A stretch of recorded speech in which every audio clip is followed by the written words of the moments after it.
Hi everyone, I'm going to be talking about some of my in-house raisin absolutes. I have 3 of them, and before I start that, I just wanted to say today's the last day of my 50% off Orange Blossom and Neroli sale. So those are fragrances that feature one or both of those notes, and they're some of the most precious florals in natural perfumery, and you can get 50% off with Orange Blossom 50 at checkout on the website, and in the Etsy shop there's no code needed.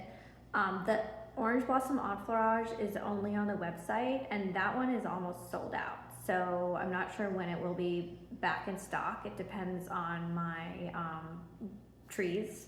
So if you were thinking about grabbing that, now would be a great time to do so because it's 50% off. So Raisin Absolutes, I really like doing Raisin Absolutes. I love dried fruit Absolutes because you tend to get a high return for the amount of material that you put into a tincture. And so the 3 that I have are Hunza Raisin Absolute, Monukka Raisin Absolute, and Muscat Raisin Absolute. I'm going to start with, I'm kind of going from light to dark. So I'm going to start with the Hunza Raisin Absolute. And I just have a really small amount in this jar. And as you can see, it's golden in color. And these raisins are from the Himalayas, and the raisins themselves are golden in color. And I always find it interesting when like the scent profile kind of reflects some of the visual aspects, especially the color. And so to me, this smells like a very golden fragrance. It's got like notes of Sauternes, like a rich yellowish dessert wine. And then there's like apple brandy, like if it was like a golden apple. And then some of the middle and base notes are like stewed pears, more of that those golden apples, almost as if it was in like an apple crisp. So like a yellow autumn scent. And this one has some acidity, I would say more so than the other 2 absolutes, and I did smell them last night and wrote down some notes. So there's kind of like with that acidity, there's like the richness of a late harvest riesling. And then it's like, it has this plump depth and kind of the rich like delicacy of a yellow gardenia flower, like a Kula gardenia, which they turn like a yellowish orange. So this one's probably kind of surprised me because as far as like the raisin, like eating the raisins, it wasn't my favorite raisin to eat, but really love the Absolute. So I never try to dismiss something either because of how it smells like before you process it, or even afterwards, like even if it's not my favorite scent on its own, it's usually it can be useful in some composition. So it's kind of like, I think of it as like, would a painter ever say like, oh, I never used this one particular color? Like it's probably going to be useful at some point. Then the next one is Monukka Raisin, and that's spelled M-O-N-U-K-K-A, and I'll put the notes in the caption when I post the video to my feed. So as you can see, this one is a darker color.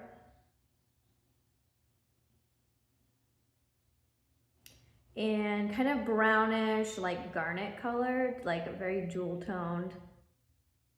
This one is also from the Himalayas, the raisins, and Monukka raisins have the highest polyphenol content of any raisin. And then this one is like very surprising because there's notes of like dark notes of currants, and then there's also like this spiciness. So it's like a green cardamom mixed with like the dry powderiness of white sandalwood. which I would not have expected from eating the raisins on their own. And then there's like cinnamon, but it's not like a red hot cinnamon or an overly sweet cinnamon. It's more of like a woodsy deep cinnamon, like a brown, really, yeah, really woodsy cinnamon.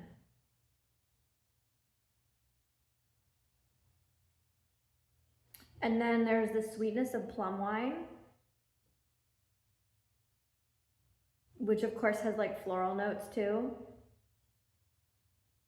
And then I'm also getting this like wild yeast that you might, the notes of which you would like encounter if you're drinking a gueuze beer.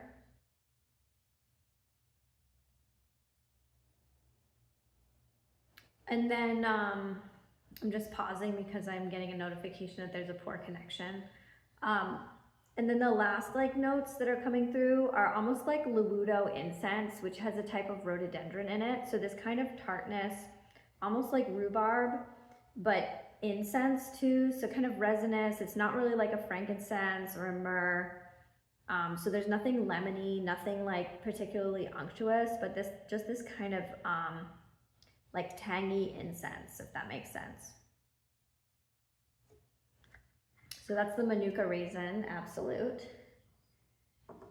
And then the last one I have are Muscat raisins from California.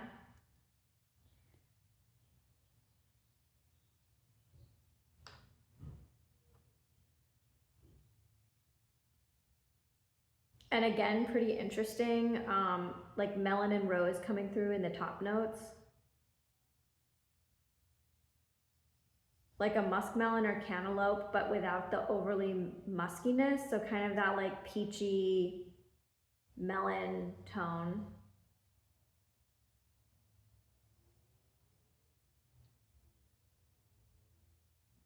And then this one smells more boozy than the others. So I'm getting like bourbon, maybe a little bit of scotch, even like a hint of butterscotch, but more like a butter rum. And then like caramelized plums.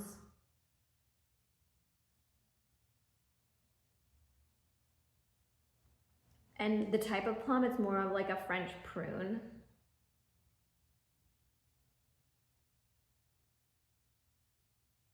There's kind of a bakery note, like waffles.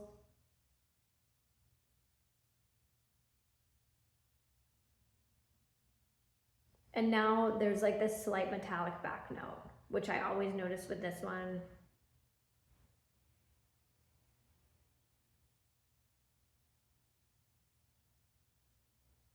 And I think I originally put like brown sugar, but it's more of like a raw sugar note.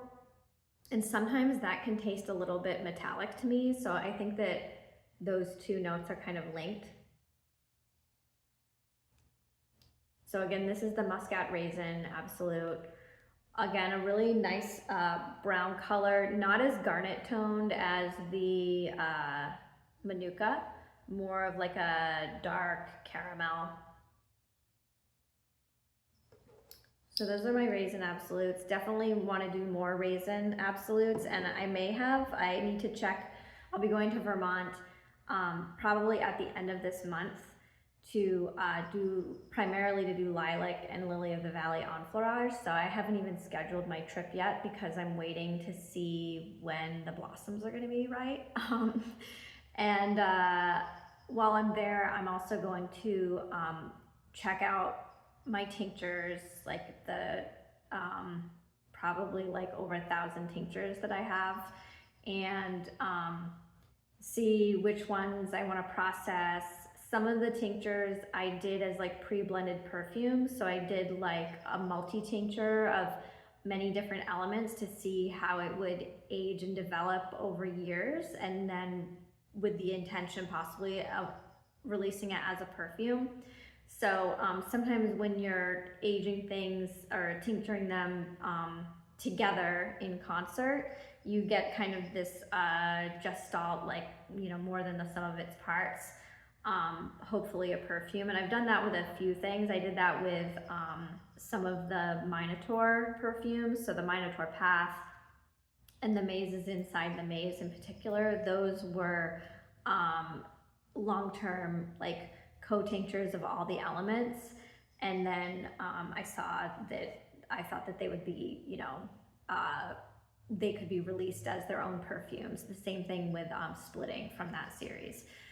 So I'm excited to check out some tinctures with that in mind, and then also just to process some single absolutes or concretes. So I'll be doing some lives while I'm in Vermont pertaining to that, and also the Lilac and Lily of the Valley enfleurage, showing technique and just you know, showing some of the boring aspects of the process, which might be interesting to some people. And then here in California, I'm going to be hopefully in the next couple of days, again just waiting to see how the Star Jasmine opens here, be doing a live showing the Star Jasmine enfleurage. So that'll be a live that you can kind of just jump in probably, and I won't necessarily be talking the whole time. I'll just be doing the enfleurage, and if you have any questions you can ask. So I hope you enjoyed this, and let me know if you have any comments.